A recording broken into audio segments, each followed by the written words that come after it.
Like, I don't have nothing to say outside of me dictating what I believe they should be doing. Right. So I'm gonna just say, hey, what is God saying to you? Right. Like when it came to you listen to getting married, not getting married initially, but dating. You know what I mean? Yeah. In the last era of your whatever. Yeah. And you know that, I had thoughts. Yeah. Right? And I was all upset about like, well, why not? Because I ain't gonna put nothing out there. But I'm just saying. Yeah. Oh, I know what you're talking about. You know what I'm saying? And how I was like, well, what? What's wrong? Not just you. Well, no, it wasn't just me. All the most important women in my life was coming to me. It was like, what are you doing? And so because we had an idea, but it was realistically, it was built of fear. Yeah. Because all we ever want for our sons was to marry, very good women who would love and care for them, like sweet women. Like, because we know the sons that we raise, and we're like, we know our sons need sweet women to really just love and be patient. And she talked about that patient point earlier. Yeah. And so, that was like out of a flesh, we know best, kind of thing. And here it is. Obviously, God told you correctly, right? So you do, God. So. Well, I think I said that to you, and I said I had to keep explaining over and over again. There's nothing wrong with this particular young lady. Right. At some point, she'll make somebody a very, very, happy husband, and that'll be, for God to determine. My whole thing was I do not feel called to her. Right. And I had reasons. And I'll say, and what I'll stick to is my reasoning was because of who my wife is, even the areas that grate against me are the areas that propel me to be who I'm called to be. Right. And that's one thing I talk about in the episode with her. Like, I'm still becoming, she's becoming. Right. The areas that don't mesh, because we have those areas, are the areas that continue to, one, break me away from who I thought I was. Right. Because some of the stuff got to be stripped away, got to be pruned off. And pruning is not it's not a beautiful thing, but it has a beautiful outcome. Right. But now I fully understand. I fully understand that a good thing for the wrong person in time is a bad thing. Right. So while it could have been good, I just think there's some things that I went through in my life between that point and then getting married, college, that Diana was the woman built for those things. Right. And I was built to be a kinsman redeemer in her life. Like, I was built for that. Right. But there was no other man. But that's why I say I go back to I had to be disciplined to say what I say. Yeah. Because my natural bent is to control. Yeah. And it's to, worry, worry about my children. That doesn't stop because y'all are grown and married. Oh, yeah, but sure. I'm just saying, like, in those incidents, like, I would have had it all wrong. But thank God, you was listening for the Lord for yourself, and God clearly spoke. And I thank God because, I love Diana. Like, she's my sweetie girl. But I'm just saying, as a mom, for real. But she's a lot like you. Yeah, I definitely see. Like you, I love that you said that because that's such a thing people say. Like, I'm built like that. Like you built, she built too. Right. And that's what I think God was really like. You may not understand now, but then when I met her and I was like, oh, see, she's beautiful. She got the physical appearance, all that. But there's this grit that she has. Right. And that comes from her life experiences. Right. That comes from the community she comes from. Right. And life in general ain't easy. Right. And so when you're doing life with somebody, you want to know that person's standing 10 toes right next to you and not fall or that their step back or setback is not so far back, like where you in the pits. Right. And now I got to pull you out the pit, which I'll do. I'll happily go pull my wife out the pit. But in a place where I'm like, no, I know that if I stay, especially with us having kids, if I stand on the line even if she have a little, if she do fall into the pit, she'll climb her way out. As I pray for her, as I tell her I'm here, that when you get to a certain point and I can reach down and pull you out, I know she's gonna climb herself out. I know I'm gonna climb myself out. Right. We gonna deal with our stuff. We've gotten to a place now where we understand she got to do what she got to do to keep becoming who God called her to be, and some of that may not have to do with me. Right. Just me praying for her, me being there for her, me letting her know that no matter what, I'm here. I got you. Vice versa. Some of the stuff that I'm becoming don't have nothing to do. I learned that from watching you. I learned that from how you moved, and in many cases, watching you even inside of marriage, like realizing how much you honored the marriage, like, and then on top of that, you honored being a parent. Yeah. You filled in a lot of spaces and gaps. You encouraged Pop to do things that he probably would have never thought to do. Right. Right. And be ways that he would have never thought to be. Make decisions about things concerning us, whether it's a discipline decision or whatever, that he would have never thought to do. Right. Because it just wasn't on his grid. His mind is, I'll bust you up because it's old school. It's old school. Right. It's not in a way like where he's like putting us in a hospital, but I'm gonna give you a little, I'm gonna give you discipline corporally, and then we'll get you back in line. Keep the respect intact. He was more old school with it. He was more like I'm the man of the house. These my boys. You gonna fall in line, and that's it. Right. And if you don't fall in line, then you might get the paddle. Right. You know what I'm saying? So there are just things that I just think about it. I'm like, I'm glad that you were there, because I look at even people who are related to me and the experiences they had with their dads and things like that. It's totally different because of the intentionality of how you engaged us as a parent, but then how you engaged Pop as the parent, as the father, and being able to kind of coach him in certain ways, like but not step on his toes. Right. No. You did it in such a graceful, we talk about dancing, you did it in such a graceful way where it was like, I ain't going to do this in front of the boys, but we're going to talk about this in the room. Yeah, we'll talk about this in the room. Because I was very intentional of being sure that I did not disrespect your father in front of you all. Yeah. And I was also, as you know, raising you all, I was also very intentional that we stood a united front in front of you. Yeah. Because I never wanted, because like most kids do, it's what they do. They find out who the weakest link is. They find out that, they're not really on the same page with that. And then they begin to learn to play one parent over the other. Yeah. And so I was determined that was not going to happen. Right. So even when there were times of things that I did not approve of, as far as, we'll talk about when I stopped you all from watching Power Rangers. Yeah. And how I said, you can no longer watch Power Rangers. And then your dad had an opposite stance on that. Basically, I'm going to let them watch it. Okay. So I didn't, you would be in the house and you would be like, Power Rangers is on, and, your dad was there, what have you, and then you like come up I think you kind of trying to feel me out, because you was a young man of wisdom. You ain't know what it was, but and you was a little mess, right? So you figured some things out fairly early, and so you would kind of like play the little thing with me, like, and Dad said we can watch it, and like you would like look at me like I think you were waiting for something, and I would go, okay.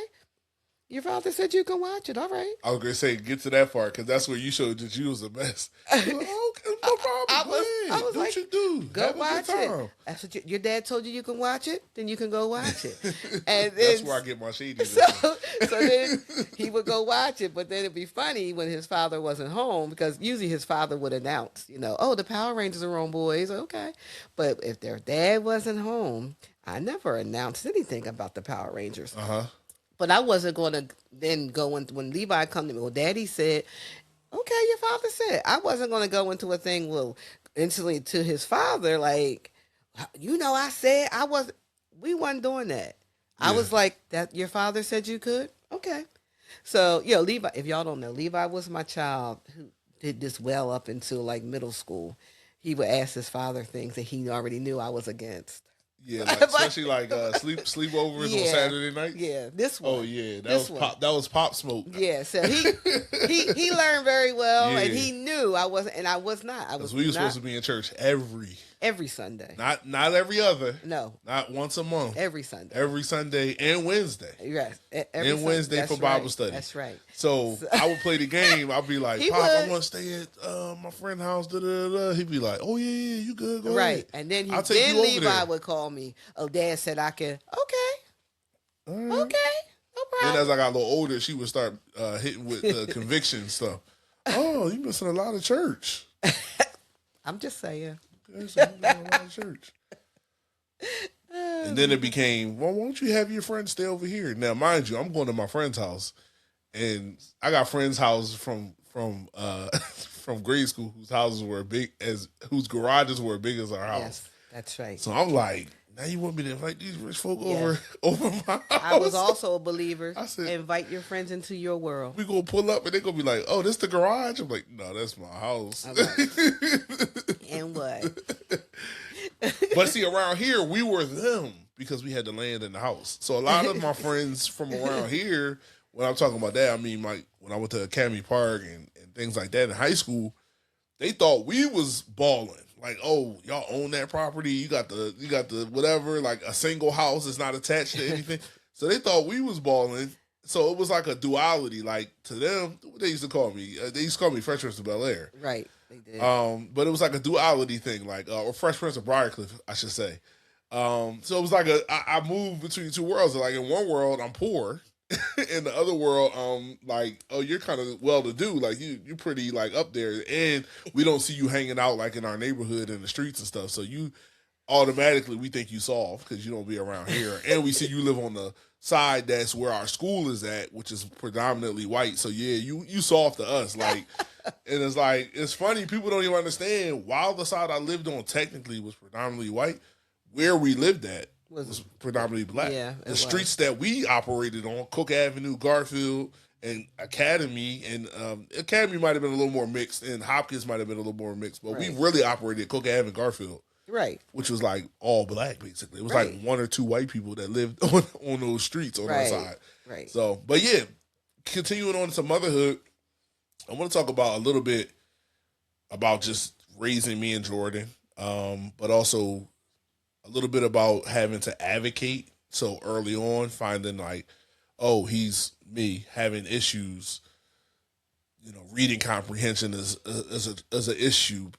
Attention span is an issue. There's some things that are playing out here. I want to talk about how, in this one question, basically how you went from not really having a lot of information about those things to becoming like a world-class advocate and like just going into a world that you really didn't have a whole lot of information about.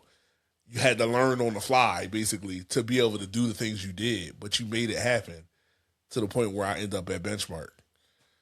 So how did you navigate having little information about that? Because actually, if we look back, it's not even that you had little information. It was just that there was very little information in general in the 90s, late 80s and the 90s. There really wasn't a lot of, it was just like, oh, a kid having trouble in school. Oh, they just dumb. Just put them, put them over there. There wasn't a lot of research and things out there and tools to advocate and showing you how to do those things. So how did you navigate as a parent dealing with a child that had a learning difference, and some struggles? How did you navigate even coming from a place of not knowing and having to go into that world and make sure that I got what I need to get?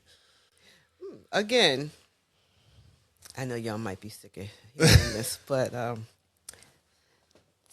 Pastor Chris and Pastor James, this is how I know God strategically placed me in their life in 1991, because that's when I began. Like, of course, I have my sweet boy, and of course I interact with my sweet boy, and so I know how brilliant he is. I know how intelligent he is. But then when the school aspect started to come into play, and just seeing some of his struggles and delays and frustrations or what have you, but then second grade, it really is when it began to like really hit its peak for him in reference to him struggling. And, you know, when you sit at a table night after night with a 7-year-old who tells you that he's stupid and he's not as smart as the other kids in the class, and he's crying because he's trying to understand what we're working on in the moment. And as a mother, hearing that, I'm now crying because as a mother, I'm crying because I don't know how to reach my son. I feel like I don't know how to help him. But I know he's brilliant. Like, I know he's intelligent. Like, I know. And thank goodness it was a longer time with Pastor Chris and Pastor James homeschooled their children. So they would go to a lot of like homeschool, like seminars and different things like that. And they invited me along to one. And there was a speaker there, and she began to talk. And then I learned about this thing called learning styles that I had never heard about before. I was like, learning styles? What is that? Okay, we have different learning styles. And she began to speak about learning styles. She had a book and different things like that. I bought the book, and I'm reading up now, and I'm now studying my son, and I'm trying to figure out what his learning style is for myself. Like, oh, okay. And then I realized he's more of a visual learner. He's a kinetics learner, so he's hands-on. He's a mover, and he's a shaker. Okay, so I'm starting to learn and read about that. And, you know, the public school pretty much is a cookie cutter. Yeah. They teach to the cookie cutter. And so if you don't fit into that mold, they can kind of discard anybody else outside the mold. And so they don't try to reach a child of where they are, because we don't all learn alike. Mm-hmm. And so it was beginning with them inviting me to the seminar and me learning things and studying things and watching you. And then, thank goodness, the saving grace of his preschool teacher, who had not had him in preschool by this time 3 years, called me and said, hey, is Levi still struggling? Because there's some things she noted in him. Is he still struggling in this area? Yes, he is. Okay. Benchmark is offering scholarships, and, you know, we start the process. Yeah. But in the interim, at some point I had to take him to a neurologist as well. And then this is when we discovered that he has short-term memory issues. Okay, there we go, because there's a disconnect between the brain and down to whatever he has to like put on paper. Okay, so I'm learning my son. So when I first put him back into the public school in the district, I had to school the principal. You know, here I am. I'm not educated. I don't have his degrees, but I'm schooling him on some of the rules and the policies in education. That, you know, he gonna tell me I was wrong. We had to double check, but then he had to come back, you know, humbly and put his head down and be like, "Oh, you was right. I know I was right. I told me that. Right. I knew I was right with that policy, you know." And so we went on with that, but then here comes, you know, benchmark. And thank God, this is also God. It's also God. God placed benchmark in our life. Yeah. Because I would never be able to afford a benchmark. Yeah. Okay. And yes, we are loud and proud about he was a scholarship child. Yep. God's in scholarships, y'all. He really is. Yeah. That was the favor of God in our life, to be able to send this very brilliant child at the time, and now brilliant man, to this very private school, because they were able to meet him. They taught him to where he was. Yeah. They met him where he was. And his IQ was above average. So it had nothing to do with his IQ. That's why I kept saying, I already know how intelligent this kid is. Yeah. He had a comprehension deficit in his life. And how do we get those gaps to close? How do we help him with that? It wasn't going to happen in the public school system. I knew the public school system was going to try to say that my son was special ed and that they were going to throw him in a special education classroom. But another favor of God happened. The psychologist of the school district who tested Levi she was the one who said to me after going over his test was, whatever you do, Miss Tucker, don't let them tell you that Levi is special ed, because he's not. Now, that was their psychologist. Yeah. And she was very clear. Do not allow them to put him in special ed because he's not special ed.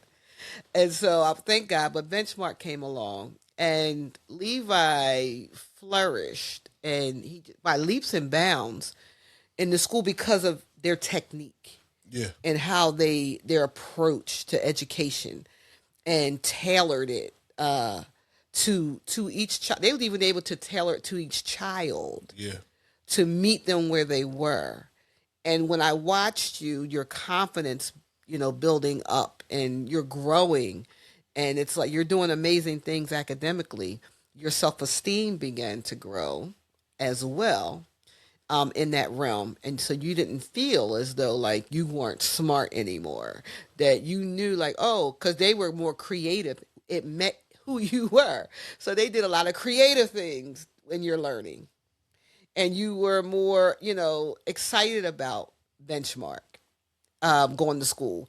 I think those are probably your only years. Between 3rd and 8th grade is probably when you were the most excited about going to school. I think once you went to high school, the whole other persona of Levi came out. So I don't know.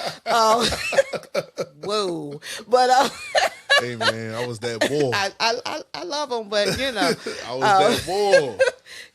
But Benchmark is and to this day, like it proves like, and it was nothing but God, because I was a praying woman and I had a lot of praying folks around me. But like I said, I had people in my life attached. I was accountable, that was helping me to learn. Mm-hmm. I have to learn about these things, and so I could advocate. I was advocating for him all the way in high school. I advocated for both my sons when I know I needed to, when I needed to step in. And then at some point I began to shift and began to then facilitate them to learn how to advocate for themselves.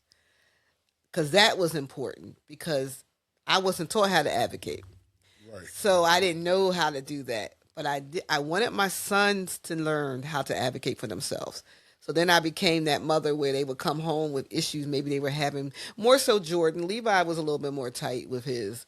But the brother would come home and tell me some struggles he was having. And instead of me putting my cape on and zooming in, I would first send him back and say, okay, I want you to go and talk to your teacher. I want you to, have a conversation with them after school, say this, that, and the other. Then come back to me and let me know how that conversation went. Then that'll let me know, do I need to step in? I always was tight with mine because I always got my get back. Yeah. And so I knew I could get in trouble too. So I'm going to just keep it to myself. Right. I'm going to just keep it to myself because I already said something back. I already said something smart or did something like, so I'm going to just be quiet because that's going to turn into it. Because you was one that was like, everybody going to be held accountable. Yeah, everybody. Yeah, I was definitely not that mom, y'all, that went in and been like, oh, my child ain't not mine. And I was never that mother too that was like, to my son, oh, your teachers are right, because I didn't play that game. Yeah. I said, when we get together, we all gonna be in the room. And I said, because right. And I said, because one thing I know is all I got to do is look at the certain expressions on my children's faces, and I'll know if they telling me a lie or not. Yeah. And then so I was definitely that type. I wasn't that mother, not my sons. No. Yeah. Because there were things you could say in the room, and I'd be like, yeah. Probably did say that. Yup, he probably did. And then there's some things you might say to me. I'll be like, no, that's not part of him. See, I give up the tapes as I get older because she can't do nothing to me now. Right, so. I can't do nothing to him now. So I give up the tapes a little bit. See, his little brother was more pure-hearted. Yeah, so he would really be being done wrong, and he wouldn't be doing nothing. Right. I would say stuff back or do something or or whatever, and just I felt like I'm good. I got what I wanted to get out of the situation. Yeah, see. So very few. I did go in a couple of times and just talk to teachers, only because if it was a kind of a disrespect line that was crossed, I would just kind of bring that to attention to the teacher as well on their end, like, hey, that was a little bit, you crossed the line in that one, right? But for the most part, I really wanted them to learn to advocate for themselves. So it was a journey. Our journey, Levi and I's journey together academically. Let me tell you something. It would probably take 2 episodes for us. Yeah, we could do another one. Definitely just talking about that. That was a rough season of, I say, both our lives. Yeah. So. Benchmark definitely came in the clutch. Teacher Shelley, Campbell, she came in the clutch. And to just ultimately God reigns, you know, he reigns forever, because how do I get on the mind of a Teacher Shelley from almost 3 years later to say, hey, is he still struggling in these areas?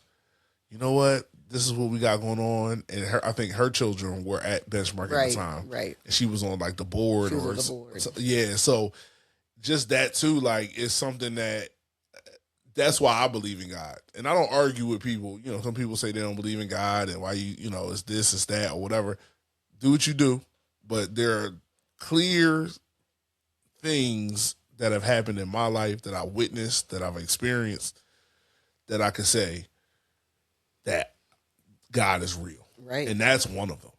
And like, we're paying pennies on the dollar per year. Literally. Like, I don't think the amount of money that y'all had to pay from 3rd to 8th grade total from 3rd to 8th grade amounted to the yearly cost. It didn't. What the school cost was. Oh, nowhere near it. So Benchmark, as an education, educational institution, I don't have nothing bad to say about it. No, neither do I. I don't have nothing bad to say about it. Now, I have experiences that, from a social standpoint, right, that are different. And me and Samara, we'll probably sit and have an episode just talking about our experience in a predominantly white private school, affluent private school at the time. Now they've shifted a little bit because they come a little more accessible to working class and and lower middle class. With the financial aid, like most private schools have done, they've expanded their financial aid packages and stuff like that, so people can make that decision to tap into. But then it was and at that point we were kind of the beginning, because Samara even coming in, at that point we were kind of the beginning of them opening up the the student body to a more diverse group of people, whether it be socioeconomic, race, or whatever. But yeah, other than that though, they taught me how I learn. And that's so important for a student to learn how they learn, so that they can be effective at studying, so that they can be effective at writing a paper. So that you have to be able to know how you learn. And then on top of that, that's how you know how to advocate for yourself. Exactly. So then when you go to college and they have the accommodations and stuff, okay, this is what I need. I need extra time on an exam. Right. Because it takes me a little more to process reading. My issue was reading it, taking it in, and then putting it on paper. Exactly. That was my biggest issue. Exactly. It wasn't that I didn't understand it, because every teacher would say, from 3rd grade through college, you have such a great understanding, even stuff that I didn't see. Because you're oral. Yeah, yes. You're oral. Yeah, I'm a great oral. If they ask you anything orally, you're going to expound on it. You know what I mean? And then say things they would say, I wasn't even thinking about that. Right. This stuff that I wasn't thinking about, that was like, wow, he pulled that out. But yeah, so you've been a tremendous advocate for me and for Jordan. And the biggest way you've done that is, again, like you say, you're not a damsel in distress. You didn't make us no lame boys. Right. You said you gotta be able to do for yourself. And then, and I'm here to support you. Right. I'm here to give you that constructive criticism if you need it. I'm here to give you the affirmation, to be able to go out and stand. One of the things that I think about is how you supported Jordan when he did his protest. On the basketball court, right. You were like, and you said to him, well, it is, it's his team. So you are going against with the coach, the coach. Right. So, there's some wrong in that. But if you felt you had a reason and a cause behind what you were doing, then I can't be mad about that. Then you did what you had to do. And I raised you to do what you felt was the right thing to do. And that's what you did in the moment. And you just got to deal with the consequences. Right. Exactly. And so in that, favor ain't fair, because ultimately he still gets to play in the All-Star game, even though they tried to take that away from him. Everything from him, his whole season. But favor ain't fair. Right, right. And favor ain't fair. I'll just say that favor ain't fair. We'll leave it at that. Wait, they poked the mama bear way too hard that time. Yeah. It went too far. But favor ain't fair. Right.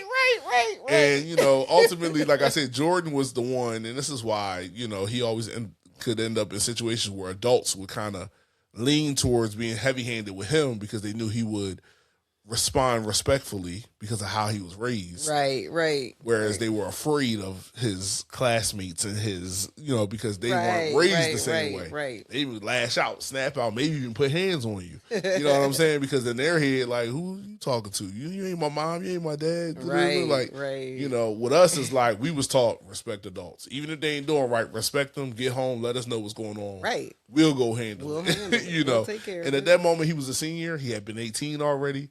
So right. I think y'all saw that. It was almost like a rites of passage for him. Like for him to say, because he was always follow the rules. Right. He was always follow the rules. But that night, the real true Jordan was seen. Now. Yes. That was the real Jordan. Yeah. That night. I don't stand for anything. Yeah. I don't stand for just anything. That was what he showed that night. So he was coming out a good boy. Yeah. Because he knew how to be the good boy. Yeah. Growing up. And a lot of that is because him watching his older brother and taking notes and saying, okay, let me file that away. Not doing that. Okay, we're not, so he learned to comply. Yeah. But the real Jordan showed up on the court that night. Yes. So. And to me, that's a combination of you and Pop. Yeah, I believe it is. It's a combination of you and Pop. Yeah. Both of y'all don't take no tea for the fever in different ways. And he showed that night. Right. He showed like, nah, I'm not coming off the court. And that's who we see walking it out today. Yeah. Oh yeah, for sure. You know what I mean? In his life. For sure. So. That's president. listen, that's the thing. People see him, he all smiley and he got the baby face and all that kind of stuff. Y'all could think that's the baby face assassin. Y'all can think that. But that's the thing, like and again, Jordan is as sweet as you could imagine anybody to be as far as how kind he is and the heart that he has for people. But there's just certain things. Right. You ain't going to push him. But you said poke the mama bear. That's the baby bear. Yeah. Don't do it. And so it's just certain things I say, I always joke and tell people, you better off dealing with me. Yeah. I said, most because definitely. I'm more likely to let things slide. I'm going to let things slide quicker. I was like, Jordan, he might not let it slide as quickly as me. Yeah. Eventually, he may get past it, but you might have to go. What they say, you pray for the rain, you got to deal with the mud. Yeah, right. With Jordan, you might have to deal with the mud for a little bit before you get to the other side of things. That's real. But that's who he is, and I wouldn't change it for anything because. Because he's a man of justice, so he's just a man of justice. Period. And so once you cross that type of line, and I've seen him do it for other people more than I've seen him do it for himself. Though I've seen him be more like that, like have that and be like that ain't right. Why they doing that? And so one of the things we got to do, you advocate for us our whole life. We got to go with you to buy your new car, right? And that was like a full circle moment. It was like. Right. And this is something you're doing for the first time. Exactly. And we got to share that experience by being covering while you were doing it. Now you making the purchase, but for them to know that it ain't just you there. Right. You got these two men, full-grown men. Full-grown. That, there's some accountability, What they say in life when he said, you touch my cornbread. You do my mom wrong. It's going to be some consequences and repercussions. So it was good to take that posture because you've done it for us our whole life. So you've always put us first, and not only that, like advocate. Being the advocate can feel like, oh, something bad happened, I gotta advocate. But even the support, even to that's my baby. That's my baby. Let me tell you, I'm hitting a home run and she yelling out, that's my baby. Oh, here go my mom. And then now I'm thinking back, I'm like, I wouldn't trade that for the world. I said, and now my son is getting ready to get enough T-ball. My daughter plays soccer, and she'll be doing probably T-ball next year. I'll be the one out there yelling. That's right. My baby. That's my baby. And guess what? I still call them my baby, though. Yeah. She don't treat us like babies, but she does call us. They're always. I think when you've gone through what she's going through physically to bring us to this world, you get the license. You can still call it. I know some dads be like, "You better stop calling that boy baby." Right. But listen, you didn't carry or birth, right? So it's a little different connection there. Right. Especially with the journey that my mom had to go through with both of us, really health-wise. Right. Bringing us here, that's like, if that's the cost, her saying that I'm her baby until, she can no longer say that, which we hope is. I want to be reporting on the news that my mom is turning like 110, but in good health, like walking, doing walks and stuff. You know what I mean? Not. I don't want to. I ain't gonna hold on to my mom if she ain't in good health and she like, listen, baby, I got to. But if we could get 110 years old and then be one of the ones that's like, I'm on my daily walk. I'm out here. That's what I'm talking about. So we thinking years and years, and that takes me into just a question about grandmother. How you feel about being a grandmother? Oh, you got Bentley, Boston, but then you got from your lineage, my lineage, Mansa and Luca, and now we got the new. We won't say the name, but we got a new baby boy coming. Woo! Yeah. So grandmotherhood, how has that? Oh my God! Been for you? Let me tell you, it has been the absolute best promotion I have ever received in my life. That's a good way of putting it. Oh my goodness. I mean, don't get me wrong. I love being a mother and I love that title, but honey, it's something about that Gigi. And yes, I have Bentley in Boston. They live in Texas. So I don't get a chance to be up close and personal with them. But let me tell you something. Bentley was the first one to make me a Gigi. 12 years ago, right? Yeah, 12, he was born the same year we got married. Right, 12 years ago. And let me tell you something. He's a sweet, sweet little boy. And I have not, been able to physically spend a lot of time with either one of them. But the times I have just been nothing but wonderful. And it's interesting, when my husband passed, which was in the fall of 21, my sweet, sweet Bentley, it was, Valentine's Day came around, and I got this video message from, his mother sent me a video, and he on video wanted to ask me to be his Valentine. Let me tell you something. Oh my goodness.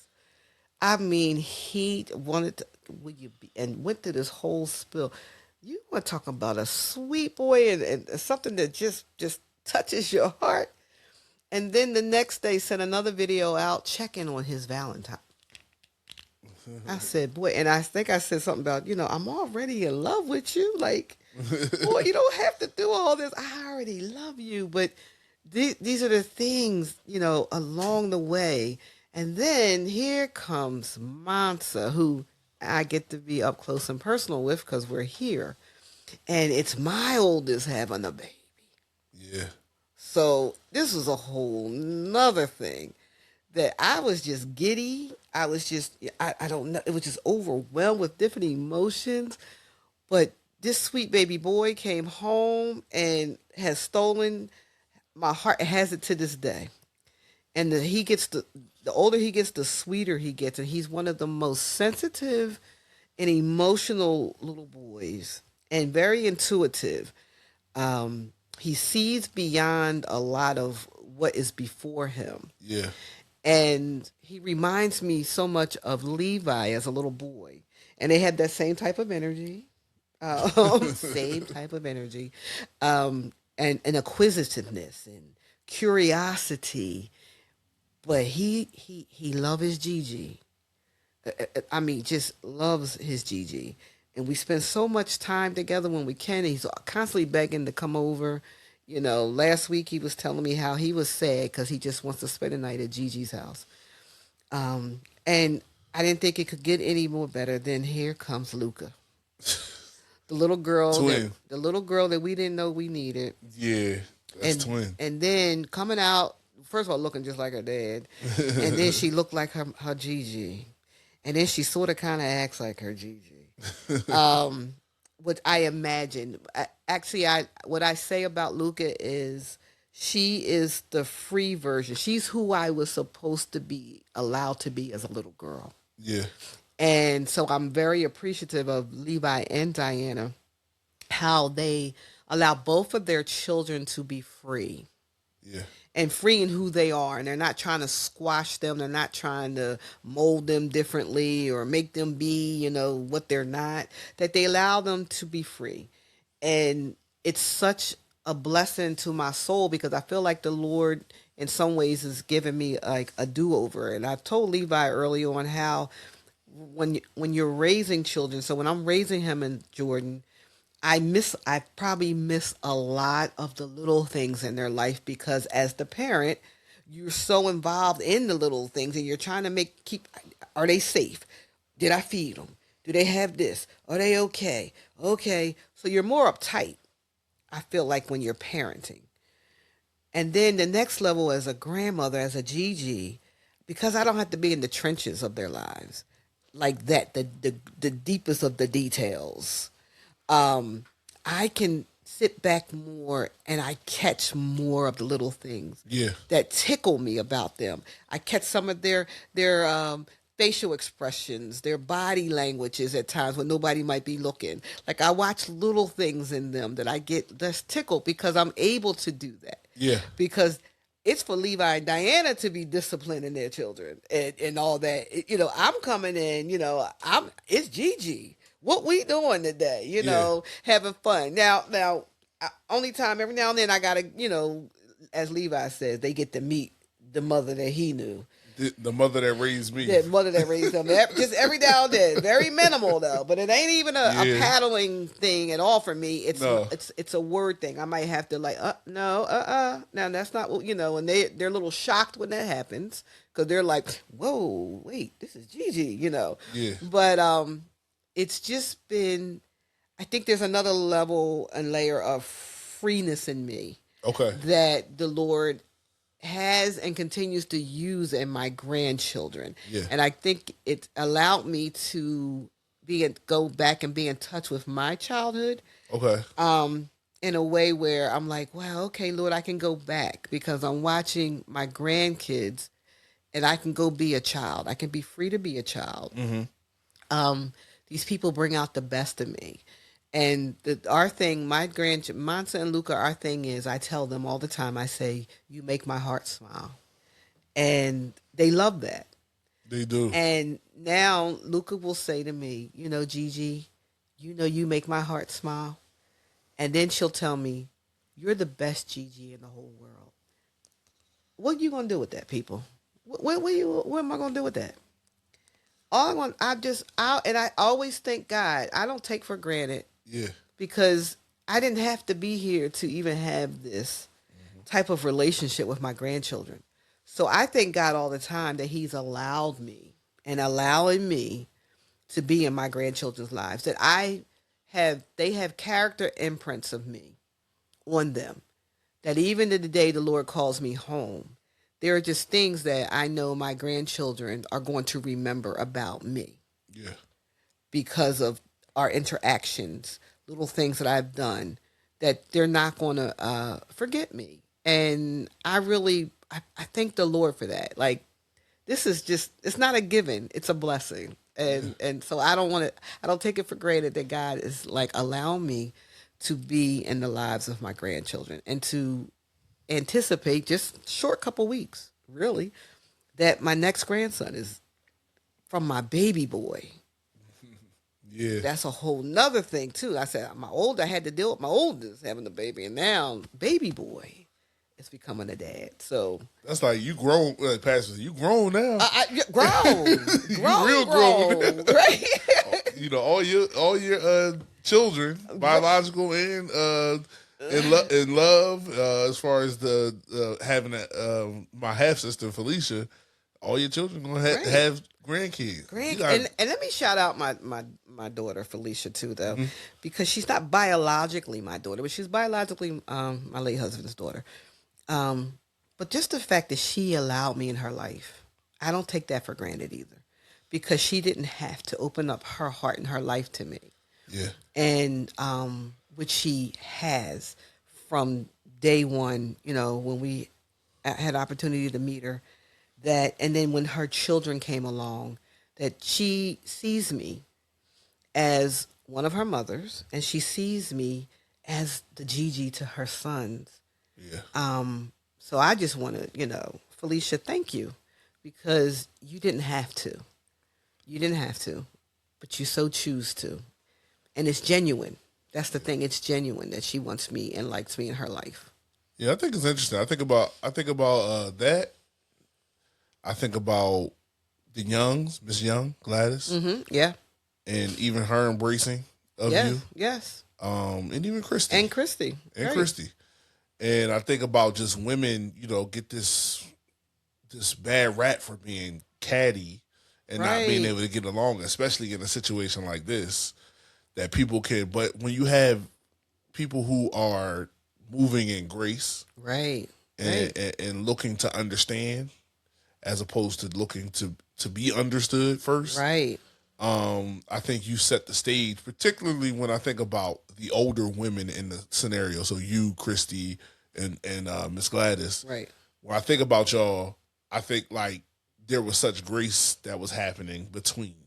So there's grace coming from Miss Gladys, who raised Felicia. Right. And, Mr. Billy raised Felicia. Grace coming from allowing Felicia to reach out to her biological parents. Right. And then realizing that in that you're bringing in not just the two biological parents, but also who they're married to, who they're in a relationship with, and allowing space for everybody. Right. So even that, I just want to shout out Miss Gladys for that. Like, she didn't have to be as gracious. I mean, we done built every time we go there. If she can, she does cook us a good down south. Oh Lord, have home cooked meal. Don't start. You're gonna make me take a drop. Get on a plane to Texas. Listen. Drop in. Yeah. Listen, if I could get dropped off, I'll take a parachute and jump out right at her house. Don't even get me to the airport. I just want to go straight to the Young's house. Exactly. That food, man, that she prepares, it's like you get that food up in this space. I feel like you get it every once in a while throughout the year. But she would just cook it like it was nothing. Whether it was August, whether it was December, whether it was whenever we were there, she would get us I think every time I've been there, I've had a home cooked meal, except for once. But it was a very short trip, and I think I just went there. But most of the time, when we were there for a nice time, right? And that's nothing. But yeah, the grace that she was able to have and model to open up the space to kind of create an area where she's like, I'm not going to put anything negative on the space. Right. So I'm going to leave it open for Felicia to connect to everybody who she wants to connect with. And you're right. I do appreciate her for that. Yeah. Because that could have been very difficult, and maybe it was. Yeah. But she still was very determined that she was going to, whatever her daughter wanted to do. Yeah. That she was going to just be open to it. And she has always opened her home to us. And like you said, it even, Christy coming along, as the biological mother. And, but all of us then connecting and, feeling like we're definitely, like Christy will say to this day, Felicia knows we're her village and, things like that. And which is awesome, because I don't know if that's always the story for people in situations like this. Mm-hmm. But in ours, it was like, okay, this is it. We're her village. Yeah. We stand as a united front when it comes to Felicia. Yeah. Because we all love her. And then I think that's how Felicia was also to be so open-hearted, and receiving, and because even when I first came along, I was taking step backs only because I didn't want to intrude, on the reunion and all that, and I didn't want to be any. But it was Felicia who was pulling me, like no, like. Well, that's the thing. I think Felicia on what she said. The reason that me and Jordan were the prime reason why she was open to connecting with Pop in the beginning. Right. Because she was like, I have brothers. Like she was like, I don't care about anything else. Right. I have brothers. And so she was like, all right, I'm all in because I want to meet my brothers. Right. And so in that, I would think, and she has we talk all the time. I said at this point in life, I think you've been in my life longer than you haven't at now. Right. Because we met when I was like 14. Yeah, like 2003, I think is when we. So that was 14, right? I was 14 in the freshman year. That was my freshman year. Yeah, right. Because you graduated in 07, right? Yeah. Right. So, yeah, I think I was 14 because 14 freshman, 15, 16, 17, all my senior year. I turned 18 after I graduated. Right. I'm like the opposite of Jordan. Jordan turned 18 at the beginning of his senior year. Right. But so now, yeah, we're definitely, because I'll be 37 this year. So we're definitely over that threshold because 28 would have been the halfway point. So we're way over that threshold. So I've known her longer than. Look at God. I mean, we've known of her our whole life, pretty much. Your whole life, right? But look at God. I mean, now we're at a space where I can't fully remember life without her in my life, right? You know. So, but my point is, she has such a great love for us. I think by her natural bend was like, well, this is their mom. Like, of course I'm gonna get like. And they're wonderful boys, like getting to know them. So, and that's all she always says about us. But she definitely loves you. Like she looks at you as like another mother. Well, she allows me to mother her, which, you know, like I said, that's, you can tell that's just God. That's because she does, and she has allowed me to mother her. Yeah. Through the years, and even to this day, if she's struggling with something, she'll contact me. Yeah. And talk it through, ask me questions. So that's good. That's good. Now, this is a light thing that I'm going to ask you, right? Going and we talk about you being a grandmother and being some of the mother and all that kind of stuff. I just want to talk about just to clear the air. Okay, let's clear the air. Talk about dating and future possibilities. Okay. To close out this episode. Okay. So, are you open to dating at this stage of your life? And if so, what are your non-negotiables? And what are you flexible about as far as just initiation, like the first time if somebody ever was to talk to you? Right.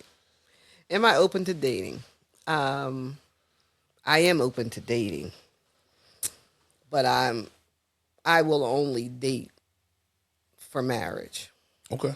I will not date. I will not be a serial dater. Okay. No hookup culture. No. Not at all. Gotcha. Not interested.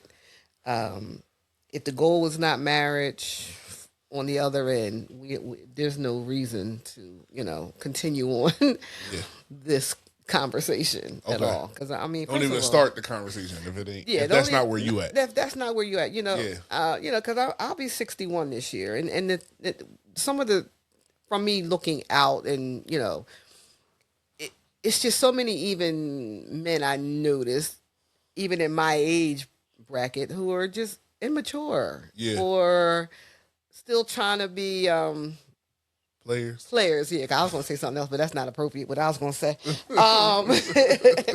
Thank you, son.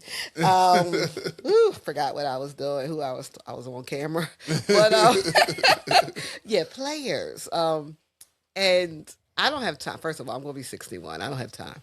Yeah. For any of that. And so I'm very open to date.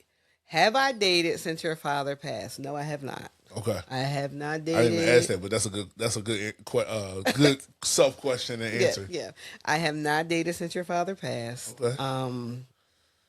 And there's probably a group of people that's going to watch this that's going to be like, good, she's good. And it's not because, let me tell y'all too, it's not because I feel like, oh my goodness, I could never find another one. Like, no, that's not the reason why I have not dated. I have not dated. But first of all, no one has asked me on a date. So we'll make that clear as well. But I feel like the Lord has been hiding me in plain sight. Got you. That for whatever his reasons are, he has just not allowed anyone to approach me. Yeah. To ask me to date. And I think a big part of that is I'm done and doing a lot of discovering the last 4.5 years of me and who I really am. And a lot of healing too. There's this, I knew the Lord didn't want me just, you don't jump in one, what is it? out of the what into the frying pan or whatever to the whatever out of the pot to the frying pan or whatever. Yeah. So many people, I think at times they just run into the next because you think that's the answer. Yeah. And you don't face, you don't heal. Yeah. And so there's a lot of healing that I've had to do, and I'm still doing, but I've gone through a lot of healing the last 4.5 years, for over a lot of things, and so we didn't. I'm told the Lord didn't want to confuse anything with me, because if it's His will, now it has to be His will. If it's His will for me to find another, I knew the Lord didn't want me to take in some of my baggage. If I didn't heal, if I went into another relationship, I would indict the new man over what the last one did. Right. Right. So the Lord knew, so I've listen, y'all, I've been in therapy and everything. I've been taking care of me in that sense. And so, but if he was, first of all, he has to be a man of God. Like, you got to be a Christ follower. Don't come talking to me that you're a Christian. Don't come telling me you go to church. I don't care. I ain't looking for a churchgoer. I'm not looking for a Christian, because Christian has such a different name, stigma to it now. If you just say I'm a Christian, right? That can mean a whole lot of things. I need a Christ follower. Mm-hmm. I need a man of God. I need a man of prayer. Yeah. I need a man that his relationship with Christ is so deep that it makes me look like an atheist. Yeah. That's the type of man I need. That's, going to come along, someone who's going to be, like I said, a man of prayer, who's going to be a man of the word, even serving in ministry, a man who serves in ministry. Yeah. I need a kind man. I need a very kind man. I need a loving man. I need a very gentle man with me. I need a man that's not intimidated by my strength and, my intelligence and who I am. Someone who's willing to come alongside of me, not try to pull me back and sit me down, like you sit down. Definitely someone with a sense of humor. You got to have a sense of humor. Yeah, that's even for me. Even for me, that's a requirement. Yeah, if I ever see a dude and he dry, I'm gonna be like, man, he's this brother.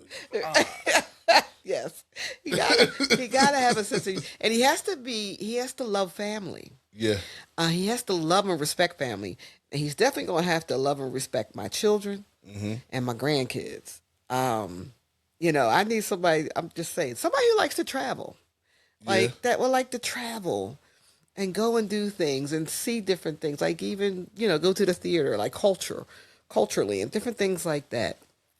With good taste. Very good taste. You know what? You got to have some style in your clothing. I mean, I'm not saying like you got to go spend thousands of dollars on stuff, but I mean, I like, I do all right when I dress. So I like him to do all right too. Like, even if he's by himself too, not where you got to put right. Yeah. Like he's showing up like, okay, I see you, like, he gonna come along and he's just already gonna be stylish and and you know what? Still got some swag though. Like, have some swag. Yeah. Have some swag though, for real.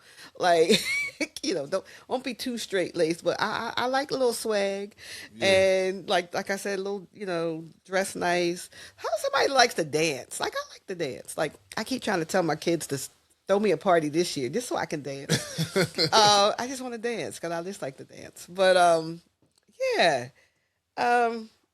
Yeah, and the opposite is that non-negotiables will definitely be like, if you ain't Christ follower, please, you need not even think about applying. Don't do it. Don't do it. I don't have time. I just don't have consequences and repercussions. Right.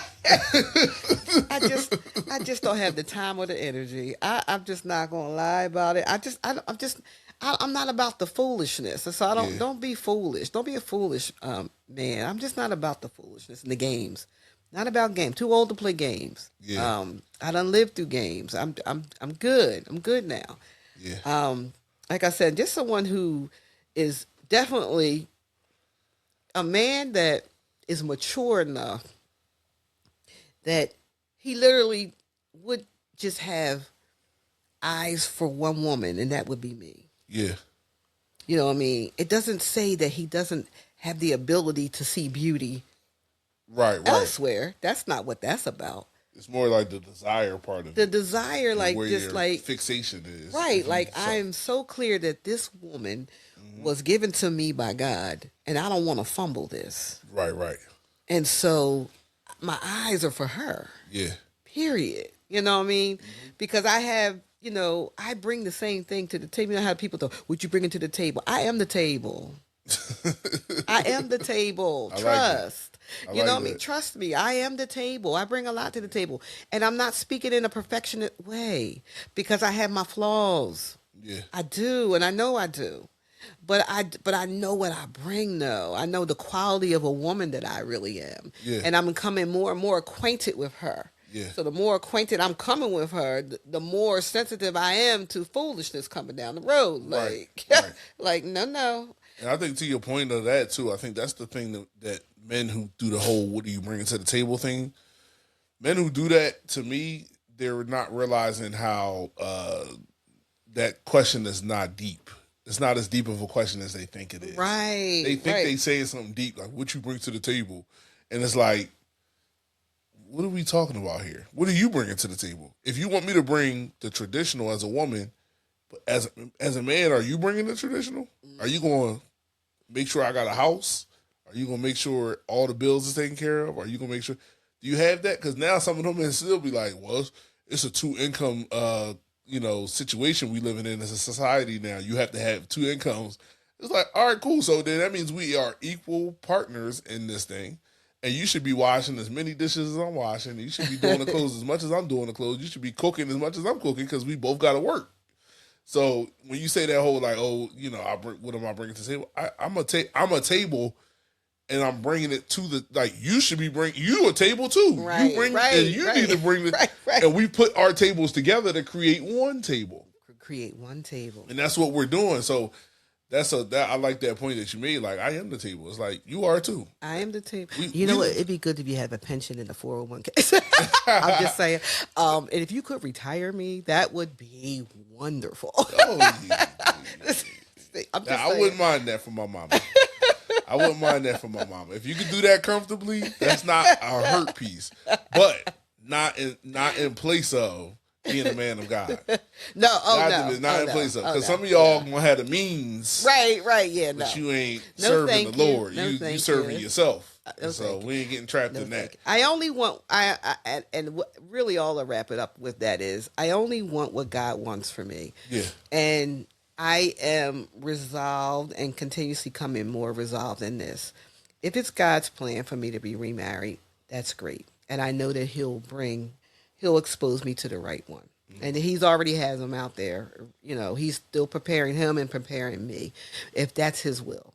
And on the other side of that, I'm very clear. I'm very resolved that if he so chooses that I live out the rest of my years as a single woman, then I shall do that as well, too. Which means I will not be dating at all, because I'm just not playing those type of games. Like, I might always be saying when people be 50 plus, I'm like, this is my boyfriend. Yeah, I'm too old to be a girlfriend. I am way too old to be somebody's girlfriend, to be honest. Girlfriend. Yeah, no.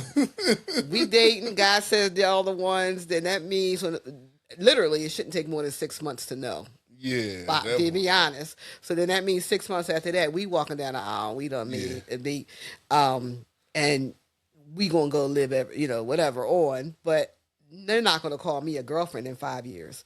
Who's it? This is my girlfriend. How long y'all been together? Fighting? Yeah, no, I'm too old to be a girlfriend. I'm either gonna be a wife or not. So let's just put it like that: a wife or not. Tell you that now. You got a lot to get through. So if you're an upstanding man, you got me, my brother. That's just it. Then you got my other brother, Troy. Then you got Keon. Oh gosh. We just talking about the Sons.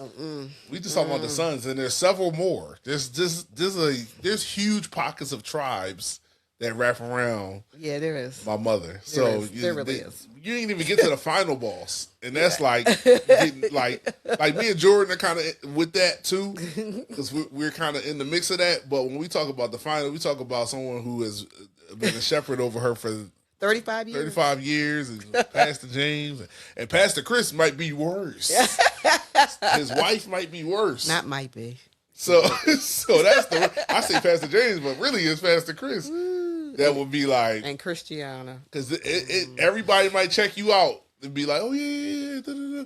Pastor Chris might be like, I don't know about that one. I love her. This is why I love her. Everybody else must have had wool over their eyes because they missed a lot here. But no, Mom, it's been great to sit down with you. We're definitely gonna do this again. I think we do it so easily because we always have conversations. Right. We do. So we just kind of don't miss a beat. But it was good to go a little deeper into stuff and hear you answering certain things and be able to recall and respond to certain things. So that was good. Again, this episode was about Women's History Month. I wanted to talk about not only women who made history, right? We're always going to do that when we talk about Women's History Month, but also women who are making history. And so you and your line and your lineage are and have been trailblazing a history. That includes, not just being a mother, but also being a wife and also being just a woman, an executive assistant that you've been, someone who people trust in and believe in as far as being a confidant, my auntie, of course, and just being there for people, even people who you don't have extensive relationship with. They always tend to warm up to you quickly and see you as an auntie, a mother. Like, you got a lot of surrogates. I mean, I do. Me and Jordan, we've had to. It's funny, we've had to share so much, but you love us so much that it doesn't feel like we're being slighted anyway. I say that jokingly. We've had a lot of. We got people who claim to be the first. Don't talk about my baby. Don't talk about my baby, people Nikki. Who claim to be the first. Nikki, I love you. Yeah, see, and then my mom encourages it. Claim to be the first and all that kind of good stuff. But yeah, so it's just good to sit down with you. We'll definitely do it again because I think we can even go even more just specifically on this. I think this is almost like a 2-hour thing. You have to do 2 episodes. I might do 2. I'll probably do 2 parts. Part 1 will get released and then I'll do part 2 like a week later or something. But that's it for this episode of Lifted Convos. I appreciate you all for tuning in. Remember to like, comment, share, and subscribe.